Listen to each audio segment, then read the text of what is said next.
শুভেন্দু অধিকারীর রাজনৈতিক ভবিষ্যৎ। শুভেন্দু অধিকারীর রাজনৈতিক ভবিষ্যৎ কি অস্তাচলে? শুভেন্দু অধিকারী কি ফিরে দাঁড়াবেন, ঘুরে দাঁড়াবেন শুভেন্দু অধিকারী? নমস্কার, আমি ঋষিকেশ। আজ এই বিষয়গুলো নিয়ে আলোচনা করব। কেন বলছি শুভেন্দু অধিকারীর রাজনৈতিক ভবিষ্যৎ কি অস্তাচলে, নাকি শুভেন্দু অধিকারী ঘিরে দাঁড়াবেন, সেটা এই পুরো ভিডিওতে আমি ব্যাখ্যা করার চেষ্টা করব। অতি অবশ্যই তাই পুরো ভিডিও আপনাদের দেখতে হবে এবং আপনারা কি মনে করছেন সেটাও কমেন্ট করে জানাবেন। এই লোকসভা ভোট কিন্তু শুভেন্দু অধিকারীর জন্য বড় পরীক্ষা ছিল। যেমন বড় পরীক্ষায় বসেছিলেন নরেন্দ্র মোদী, রাহুল গান্ধী, যেমন বড় পরীক্ষায় বসেছিলেন অভিষেক বন্দ্যোপাধ্যায়, মমতা বন্দ্যোপাধ্যায়রা, ঠিক তেমনই বড় পরীক্ষা ছিল এ রাজ্যের বিরোধী দলনেতা শুভেন্দু অধিকারীর জন্য। শুভেন্দু অধিকারীর জন্য কেন বড় পরীক্ষা ছিল, আর অভিষেক বন্দ্যোপাধ্যায়ের জন্যই বা কেন বড় পরীক্ষা ছিল? কারণ যদি আপনারা একটু খেয়াল করে দেখেন, অভিষেক বন্দ্যোপাধ্যায় লোকসভা ভোটের কয়েক মাস আগে একটু তিনি দূরত্ব বজায় রাখার চেষ্টা করছিলেন, কিন্তু তারপর মমতা বন্দ্যোপাধ্যায়ের সঙ্গে তার কথাবার্তা হয়, বৈঠক হয়, তারপর তিনি নির্বাচনী জনসভা প্রচারের সিদ্ধান্ত নেন এবং পেরিয়ে পড়েন তিনি প্রচারে। এই নির্বাচন কিন্তু অভিষেক বন্দ্যোপাধ্যায়কে তৃণমূল কংগ্রেসের সেনাপতি হিসেবে একেবারে স্বীকৃতি দিয়ে দিল। তিনি সাফল্য পেয়েছেন, তাই তার নেতৃত্বকে স্বীকার করে নেওয়া হচ্ছে। যদিও তার দ্বারা তৈরি যে সমস্ত ছেলেমেয়েরা রয়েছেন, তৃণমূল কর্মী সমর্থকরা রয়েছেন, অর্থাৎ ইয়াং ব্রিগেডকে অভিষেক বন্দ্যোপাধ্যায় তুলে আনতে চেয়েছে, তারা অভিষেকের প্রতি যথেষ্টই অনুগত। আবার তারই ওপরে রয়েছেন মমতা বন্দ্যোপাধ্যায়। অনেকেই বলেন যে মমতা বন্দ্যোপাধ্যায় অভিষেক বন্দ্যোপাধ্যায়ের দুটো, এক্ষেত্রে কোথাও কোথাও গিয়ে দুটো গোষ্ঠী, অর্থাৎ মাদার তৃণমূল এবং টিএমসিপি, এই একটা ব্যাপার হয়েছে। অনেক সময়ই বিভিন্ন জায়গাতে ঝগড়া ঝামেলা হয়, কিন্তু এই নির্বাচনে 2024-এর লোকসভা নির্বাচন কিন্তু দেখিয়ে দিয়েছে যে মমতা বন্দ্যোপাধ্যায় আর অভিষেক বন্দ্যোপাধ্যায়ের একত্রিত যদি নেতৃত্ব দেয়, তাহলে তৃণমূল কংগ্রেসের ফল কত ভালো হবে। নিন্দুকের এখন বলতেই পারেন যে বহু জায়গাতেই তৃণমূল ভোট লুট করেছে। কেউ কেউ বলতে পারেন যে ডায়মন্ড হারবারেও ভোট লুট হয়েছে। হয়েছে কি হয়নি তার সঠিক তথ্য আমার কাছে নেই, কিন্তু কানাঘুষোতে তো অনেক কথাই শোনা যায়, অনেকেই অনেক কথা বলে থাকেন, কিন্তু সত্যি দিনের শেষে প্রমাণ এবং জয়ই অনেক কথা বলে দেয়। যেমন অনেকেই বলেন, কংগ্রেস কর্মীরা অনেকেই বলছেন যে গুজরাটে তাদের অন্তত বেশ কয়েকটি আসনে হারিয়ে দেওয়া হয়েছে এবং সেখানে বিজেপি জোর জবরদস্তি তাদেরকে হারিয়ে দিয়েছে। এটাও শোনা কথা, কিন্তু সেই শোনা কথার উপর ভিত্তি করে সবটা বলা সম্ভব নয়। তবে এটা ঠিক যে তৃণমূল কংগ্রেসের একটা ভোট মেকানিজম তৈরি হয়ে গিয়েছে, যেমনটা ছিল বামেদের থেকে তৃণমূল কংগ্রেস সেটা অর্জন করেছে বা নিয়ে নিয়েছে। তৃণমূলের ভোট করানোর লোকের সংখ্যা এখন অনেক বেশি, সে কারণে জায়গায় জায়গায় তৃণমূল ভোটটা করাতে পেরেছে, বিপুল সংখ্যক কেন্দ্রীয় বাহিনী থাকা সত্ত্বেও, যেটা বিজেপি পারেনি। বিজেপির সংগঠনও সেভাবে নেই, সে কথা তো বারবার শুনতেই পাচ্ছেন এখন দিলীপ ঘোষদের মুখে, যে তারা এজেন্ট পাননি, বুথে বসানোর লোক পর্যন্ত খুঁজতে হয়েছে। আর এই অবস্থায় নিয়েই, এই সংগঠনকে নিয়েই শুভেন্দু অধিকারী তিনি লড়াইয়ে নেমেছিলেন। তারও অ্যাসিড টেস্ট ছিল এই লোকসভা নির্বাচন।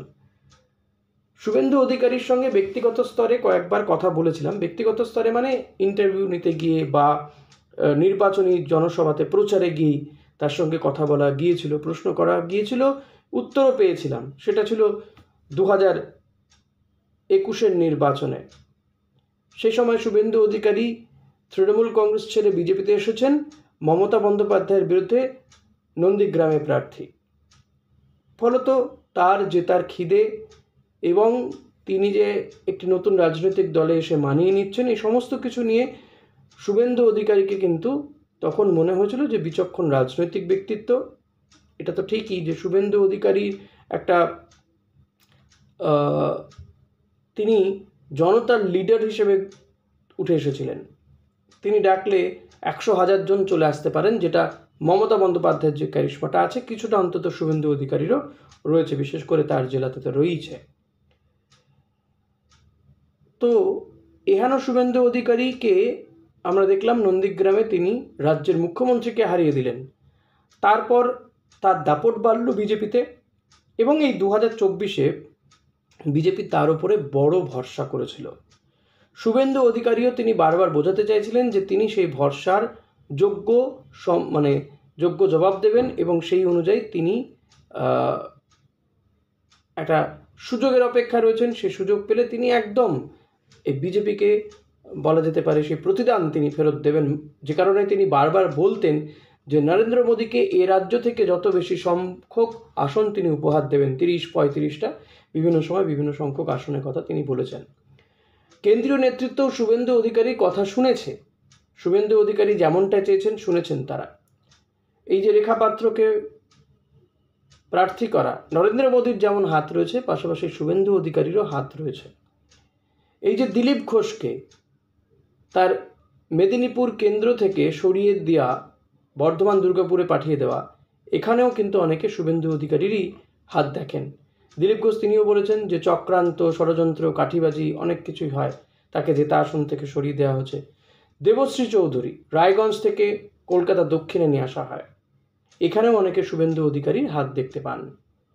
আবার অগ্নিমিত্রা পল, তাকে মেদিনীপুরে প্রার্থী করা, তারপরে অসীম সরকারকে বর্ধমান পূর্বে প্রার্থী করা, এই সমস্তগুলোতে অনেকেই শুভেন্দু অধিকারীর হাত রয়েছে বলে মনে করেন। অনেকেই মনে করেন যে শুভেন্দু অধিকারীর সঙ্গে অভিজিৎ গঙ্গোপাধ্যায়ের একটা ভালো সম্পর্ক ছিল। শুভেন্দু অধিকারীর কথাতেই অভিজিৎ গঙ্গোপাধ্যায় তিনি বিচারপতির আসন ছেড়ে বিজেপি করতে নেমে পড়েন। হ্যাঁ, তিনি অবশ্য জয়লাভই করেছেন।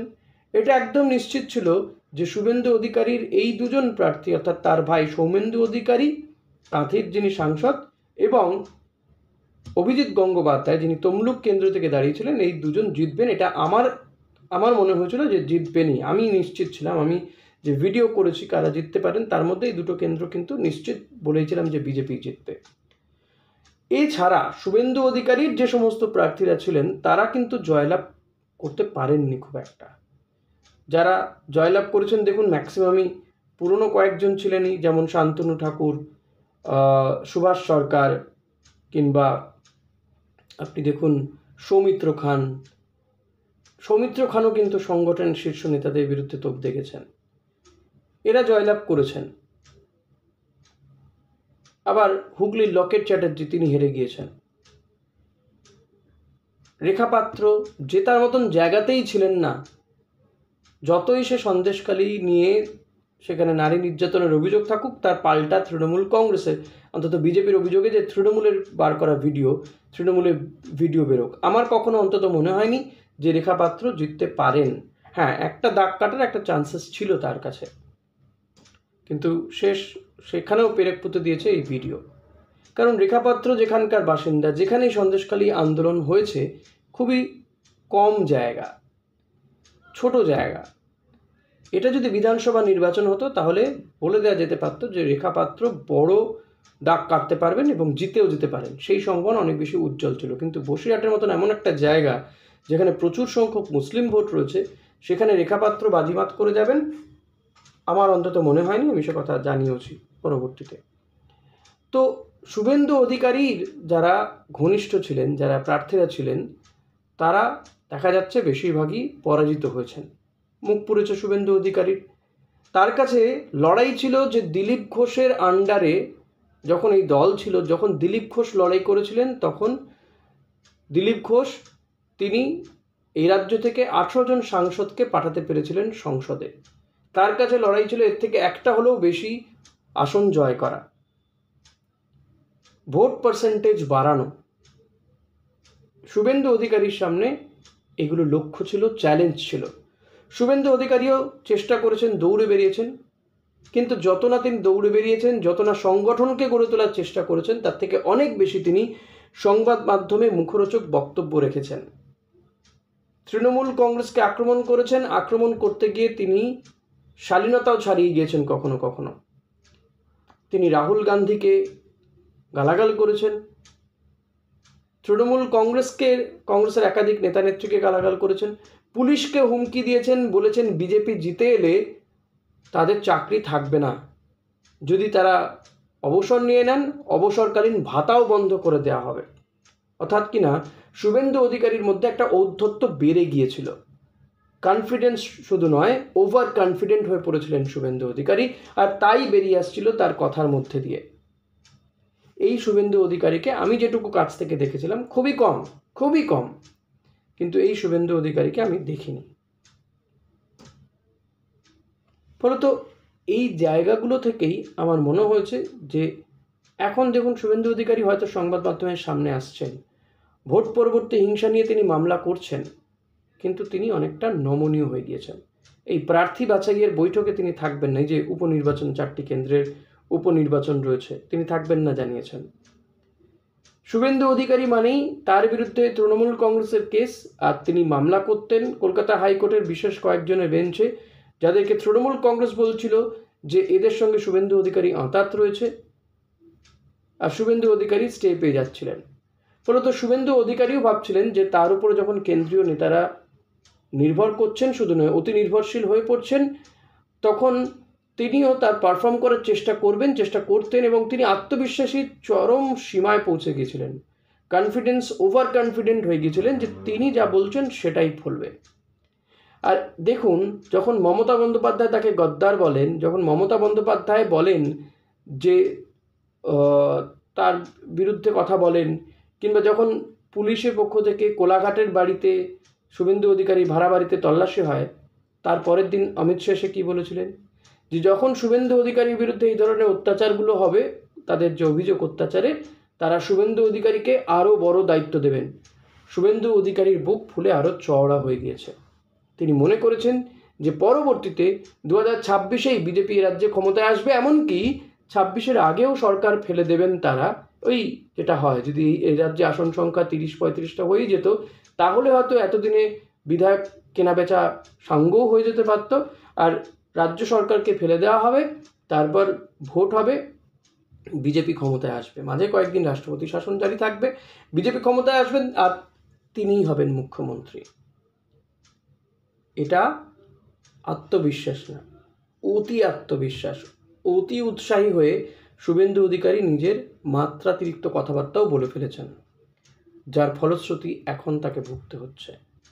তিনি রেজাল্ট দিতে পারেননি, তাই কিন্তু তৃণমূল নেতারা নন, এখন কিন্তু ঘরের ভেতরেই অন্দরের নেতারাই, অর্থাৎ বিজেপি নেতারাই, যারা সংগঠনটা করেছেন, যারা বিজেপির সঙ্গে ওতপ্রোতভাবে যুক্ত ছিলেন, একেবারে আদি বিজেপি, তারা কিন্তু নখ দাঁত বার করে শুভেন্দু অধিকারীদের আক্রমণ করতে ছাড়ছেন না। হ্যাঁ, কেন্দ্রীয় নেতারা রয়েছেন বলে তারা হয়তো নাম ধরে বলছেন না, কিন্তু ঠাড়ে ঠোড়ে বুঝিয়ে দেওয়ার চেষ্টা করছেন। এই যেমন দিলীপ ঘোষ, তিনি স্পষ্ট কথা বলতে ভালোবাসেন, নামটা তিনি বলছেন না, কিন্তু ইঙ্গিত থেকে পরিষ্কার। ফলত শুভেন্দু অধিকারীর রাজনৈতিক ভবিষ্যৎ, অন্ধকার বলছি না, কিছুটা অন্তত স্লো হয়ে গেল। যেটা মনে করা হচ্ছিল যে আগামী মুখ্যমন্ত্রী হয়তো শুভেন্দু অধিকারী হতে পারেন, শুভেন্দু অধিকারী তিনি নিজেও হয়তো সেটা ভাবতে শুরু করেছিলেন, ফলত সেই স্বপ্নে আপাতত জল ঢেলে দিয়েছে তৃণমূল কংগ্রেস। সেই স্বপ্ন এত দ্রুত বাস্তব হওয়া সম্ভব নয়, সেটা বোঝা গিয়েছে। তবে এটা ঠিক যে বিজেপির ফলাফলে অনেক জায়গাতেই দেখা যাচ্ছে, কলকাতা বা উত্তরবঙ্গে বেশ কিছু জায়গাতে, যে বেশ কিছু ওয়ার্ডগুলোতে, এই যে পুরো ওয়ার্ডগুলোতে, বিধানসভাগুলোতে তারা এগিয়ে রয়েছে। সার্বিকভাবে 90টা বিধানসভাতে তারা এগিয়ে রয়েছে। তৃণমূল কংগ্রেস 192টি বিধানসভাতে এগিয়ে রয়েছে এই লোকসভা ভোটের ফলাফলের নিরিখে। কিন্তু সেই নিরিখে তো ভোট হবে না বিধানসভায় অন্য খেলা, তখন আবার কোট আনকোট অন্য খেলা হবে। ফলে তো আদৌ এই 2018-তে 2019-এ 18টা আসন, তারপরে 2021-এ 77 আসন পেয়েছিল বিজেপি। আবার দেখুন 2024-এ 12-এ নেমে গেল। ফলে তো 2026-এ গিয়ে কোথায় দাঁড়াবে সেটা কিন্তু এখনই বলা সম্ভব নয়। আর এরই মধ্যে তৃণমূল বাজনা বাজাচ্ছে যে তাদের সঙ্গে 3 বিজেপি সাংসদ তাদের সঙ্গে যোগাযোগ রাখছে, তারা যে কোনো দিন চলে আসতে পারে তৃণমূল কংগ্রেসে। ফলত এই বাজনা তারা বাজিয়ে রাখছে। এটা যেমন বিজেপির কাছে একটা অশনি সংকেত, শুধু বিজেপি, এ রাজ্যের বিজেপি নেতাদের নয়, কেন্দ্রীয় নেতাদের কাছেও একটা অশনি সংকেত হতে চলেছে। এবং অবিশ্বাসের বাতাবরণ তৈরি করার একটা চেষ্টা চলছে। আবার ইন্ডিয়া জোটের জন্য কিন্তু একটা খেলা ঘুরে যাওয়ার মতন খবর হতে পারে। ফলত সব মিলিয়ে কিন্তু শুভেন্দু অধিকারীর, আমার যেটা মনে হয়, এ রাজ্য রাজনীতিতে শুভেন্দু অধিকারীর নাম্বারটা কমলো শুধু নয়, কেন্দ্রীয় নেতাদের কাছেও শুভেন্দু অধিকারীর নাম্বার অনেকটাই কমে গিয়েছে।